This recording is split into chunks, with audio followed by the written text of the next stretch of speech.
नमस्कार दोस्तों, आपका स्वागत है। आज हम इस विषय पर बात करेंगे कि त्रिमूर्ति किसे कहते हैं। त्रिमूर्ति में तीन देवता होते हैं, ब्रह्मा, विष्णु और शिव जी। ब्रह्मा जी ब्रह्मांड के रचयिता है, विष्णु जी ब्रह्मांड का पालन करते हैं और शिव जी ब्रह्मांड के डिस्ट्रॉयर है।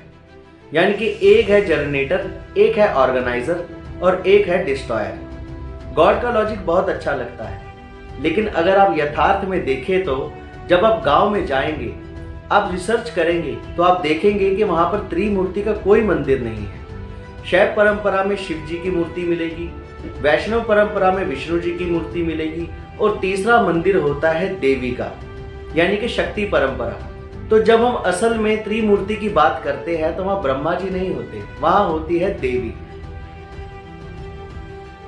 तो ब्रह्मा जी का कोई मंदिर नहीं है, उनकी कोई पूजा नहीं करता। ऐसा कैसे हो सकता है? ऐसा नहीं है। ब्रह्मा जी के एक दो मंदिर है, जैसे पुष्कर में एक मंदिर है, एक साउथ कुंभकोणम में ब्रह्मा जी का मंदिर है, लेकिन इनकी कोई परंपरा नहीं है। इसका कारण बताने के लिए कई कहानियां हैं, जैसे कुछ हिस्टोरिकल रीजन से है, कुछ एंथ्रोपोलॉजिकल रीजन से है। हिंदू धर्म 4000 साल पुराना है, जिसके दो भाग हैं। पहले के 2000 साल वह है वैदिक काल और बाद के 2000 साल वह है पौराणिक काल। तो वैदिक काल में ज्यादातर प्रकृति के देवताओं की पूजा होती थी, जैसे इंद्र, सूर्य, चंद्रमा, अग्नि, इनकी पूजा होती थी। वहां पर तब भगवान का कॉन्सेप्ट ज्यादा नहीं था। जैसे हम ब्रह्मा, विष्णु, शिव कहते हैं, तब ये कॉन्सेप्ट नहीं था। ये आता है पौराणिक काल में। पौराणिक काल में वैदिक परंपरा को त्यागा और अगम परंपरा या मंदिर परंपरा का हमने स्वागत किया।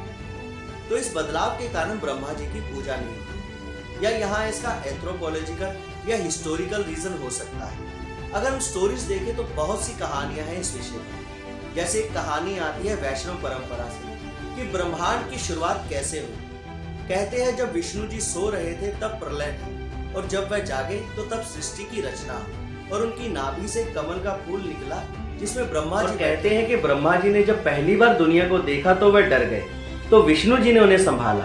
तो इसलिए ब्रह्मा जी की पूजा नहीं होती, क्योंकि भगवान कभी भयभीत नहीं होते। भगवान तो वह है जो भय को निकालते हैं, इसीलिए विष्णु जी को पूजा जाता है और ब्रह्मा जी को नहीं। शैव परंपरा में एक और कहानी है। कहते हैं कि एक बार ब्रह्मा जी और विष्णु जी में बहुत बहस हुई इस बात को लेकर कि ब्रह्मा जी कहते हैं कि मैंने सृष्टि की रचना की तो मेरी पूजा होनी चाहिए, और विष्णु जी कहते हैं कि मैं पालनहार हूं तो मेरी पूजा होनी चाहिए। एक बार ब्रह्मा जी सृष्टि की यात्रा करते करते विष्णु जी के आवास पर पहुंचे और विष्णु जी उनके स्वागत के लिए खड़े भी नहीं हुए। तो ये देखकर ब्रह्मा जी को बहुत क्रोध आया और दोनों के बीच में लड़ाई हो गई, इस बात को तय करने के लिए कि दोनों में महान कौन है। और बात यहाँ तक पहुंच गई कि दोनों में युद्ध आरंभ हो गया। और तब शिव जी प्रकट हुए और दोनों के बीच में एक विशालकाय अग्नि स्तंभ का रूप ले लिया, जो इतना ऊंचा था जिसकी ना आदि था ना अंत था। तो यह निर्णय हुआ कि जो स्तंभ के अंतिम छोर का पता लगाएगा वही ज्यादा महान माना जाए। खुद को एक वाराह में परिवर्तित किया और स्तंभ के अंतिम छोर को ढूंढने के लिए पाताल की ओर निकल पड़े। और ब्रह्मा जी ने खुद को एक राजहंस में परिवर्तित किया और स्तंभ के ऊपरी भाग को ढूंढने के लिए आकाश में उड़ान भरी। तब एक मोड़ पर उनकी केतकी पुष्प से मुलाकात हुई, जो धरती की ओर बढ़ रहा था। केतकी पुष्प ने बताया कि वह अग्नि स्तंभ के ऊपरी छोर से गिरा। ब्रह्मा जी ये समझ गए कि उस शिखर तक पहुंचने में युग बीत जाएंगे। कूटनीति से ब्रह्मा जी ने केतकी पुष्प को झूठा साक्षी देने के लिए मना लिया।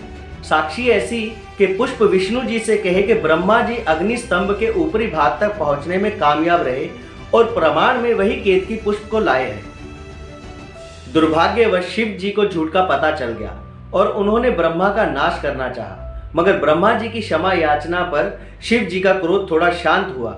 मगर शिव जी ने ब्रह्मा जी को श्राप दिया कि तुमने खुद को पूजनीय बनाने के लिए झूठ का सहारा लिया है, इसलिए तुम किसी के भी द्वारा पूजे नहीं जाओ। शक्ति परंपरा से कहते हैं कि एक बार ब्रह्मा जी यज्ञ कर रहे थे और बगल में उनकी पत्नी सावित्री जी बैठी थी। तो सावित्री जी कहने लगी कि मैं नहा कर आती हूँ, तब तक आप यज्ञ शुरू ना करें। तो ब्रह्मा जी रुक गए और उनका इंतजार करने लगे, परंतु मुहूर्त निकला जा रहा था तो ब्रह्मा जी परेशान हो गए। तब ब्रह्मा जी ने एक गाय से स्त्री का जन्म किया जिसका नाम गायत्री पड़ा। तो उन्होंने गायत्री को अपने पास बैठाकर यज्ञ शुरू कर दिया। परंतु जब सावित्री जी वापिस आई तो उन्हें देखकर बहुत क्रोध आया और उन्होंने कहा कि आप थोड़ी देर रुक नहीं सकते थे, इतने अधीर देवता की कोई पूजा नहीं करेगा। धन्यवाद दोस्तों हमें सुनने के लिए। ऐसी महत्वपूर्ण और वीडियो देखने के लिए हमारे चैनल को सब्सक्राइब कीजिए। नमस्कार।